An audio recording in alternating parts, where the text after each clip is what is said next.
चलिए भारत की न्यायिक प्रणाली को समझते हैं और खास तौर पर हाई कोर्ट्स पर ध्यान देते हैं। तो एक बड़ा सवाल ये है कि भारत के 25 हाई कोर्ट्स में जजों को आखिर चुना कैसे जाता है। इस विश्लेषण के लिए सारी जानकारी इसी सोर्स मटेरियल से ली गई है। न्यायपालिका का ढांचा 3 स्तरों वाला है, एकदम पिरामिड की तरह। अब बात करते हैं दूसरे स्तर की, यानी हाई कोर्ट्स, जो किसी भी राज्य में सबसे बड़ी अदालत होती है। हाई कोर्ट का एक बहुत जरूरी काम है, ये हमारे मौलिक अधिकारों के रक्षक हैं। पूरे भारत में आज की तारीख में कुल 25 हाई कोर्ट्स हैं।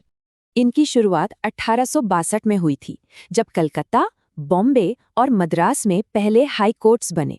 और एक मजेदार बात, हर राज्य का अपना हाई कोर्ट नहीं है, कुछ राज्य एक कॉमन हाई कोर्ट शेयर करते हैं। और जजों की संख्या भी हर जगह अलग है। इलाहाबाद में सबसे ज्यादा तो सिक्किम में सबसे कम।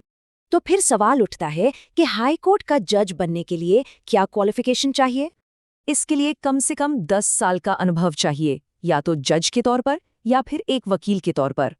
जजों की नियुक्ति राष्ट्रपति करते हैं, लेकिन भारत के चीफ जस्टिस और गवर्नर से सलाह के बाद।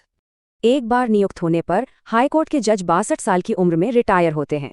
यहाँ एक दिलचस्प बात है, जज को नियुक्त करने और हटाने का तरीका बिल्कुल अलग है।